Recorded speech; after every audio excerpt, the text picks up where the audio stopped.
Well, good morning. This morning we are going to dig into the book of Obadiah. Just one short chapter in this very small book that's hard to date. Some people think it's kind of a late book. Some people think it's kind of an early book. And maybe even that teaches us something about how we might apply that to our lives, that this was a struggle. It tells the story of a conflict, a struggle that really could be referring to a lot of different points in the nation of Israel, because this is a time of conflict between Israel and Edom.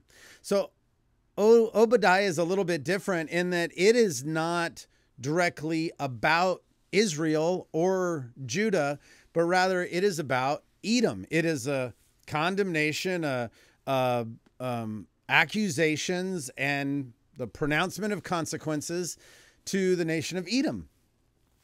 Edom was a prideful nation. They lived kind of, if you're looking at a map, kind of down and to the right, just a little east across the Dead Sea, and down a little bit, south a little bit from Jerusalem, and lived up in some mountains, very fortified, very tough people.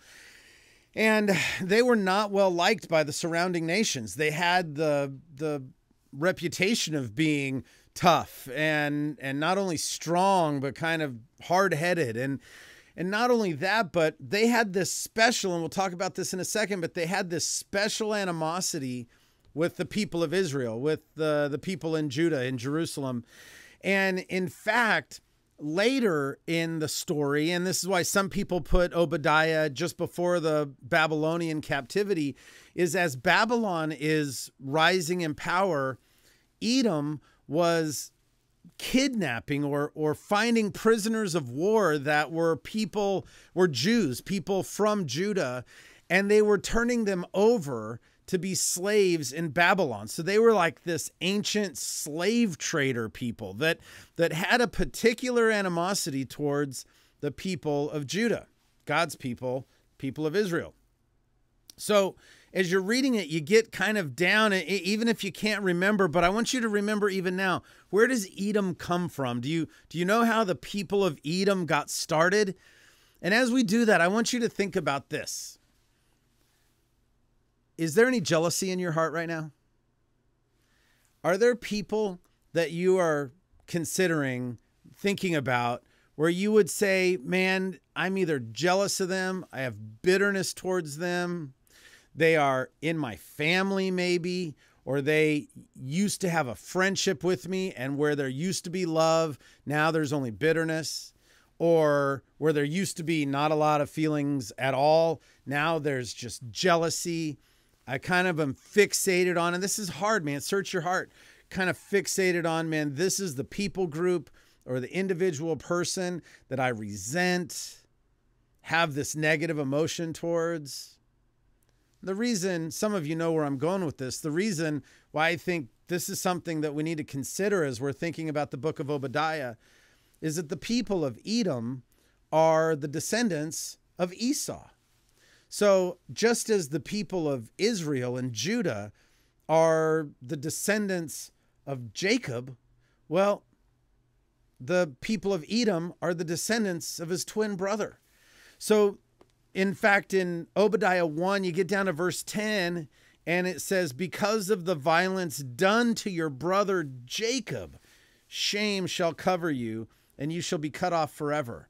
You know, many times in the Old Testament, and we still use language kind of like this, but Jacob can refer to either the person or the nation that comes after him. Israel was the name that God gave Jacob. So Jacob becomes Israel, which becomes the nation of Israel. And in the same way, Esau becomes Edom, which becomes the nation of Edom. So you can use Israel and Jacob and the nation in using the same word, and just like that, Esau and Edom. So that's important to know, because those are all used interchangeably in the book of Obadiah. But, this is a family fight that's been going on a very long time. For hundreds and hundreds of years, these two brothers had conflict, and yeah, there was reconciliation. We know the story of them coming together, but there was a lot of conflict before.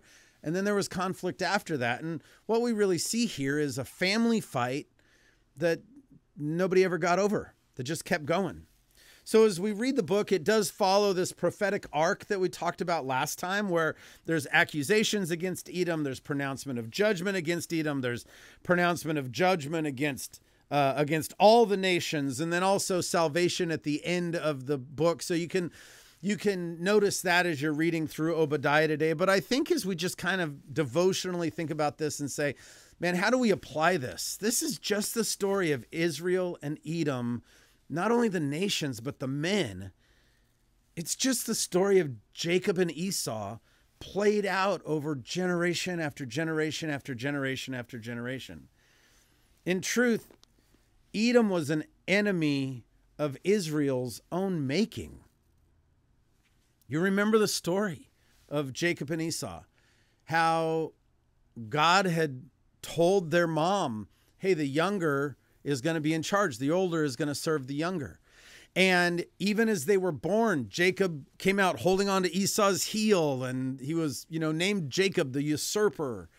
And then that's the way his character borne out in adulthood too. You think maybe the proper way to think about that as he was growing up would have been, man, God's made promises, and all I have to do is be faithful, and then God is going to use me in the way he's said he's going to use me. But he wasn't willing to wait on God. Instead, he lied. He stole his brother's birthright. He and his mom conspired to trick his dad. And there's all this family intrigue that goes on around him becoming the one who gets the birthright. Well, why Esau hated him. He was a terrible brother. He had lied and cheated and stole from his brother Esau. So you remember that story, and you see this story play out in generations in these people. And I wonder if we might even say it like this: when we take matters into our own hands, when we don't trust God, instead, when we would look and jealous of other people, or we would fixate on other people and go, man, my life is their fault, or we would let bitterness reign where there should be forgiveness, or we would let resentment reign where there should be love, when we would let dismissiveness be a part of our lives where there should be just brotherly kindness, man, we can very quickly turn a brother into other. Oh, come on. That was very pastoral. Come on. That was a good line. We can take somebody who is intended to be our brother and make them into the other, an enemy. We can make them into somebody, instead of, this is somebody that God's given me to love and care about, we can turn that into animosity that can last for generations. And I bet you know stories. Maybe if it's not your family, it's a family that you know, where there was a falling out years ago. Man, we can still tell the story of the original falling out, but that is not what people are mad about anymore. At this point, people are just mad because they're being mad.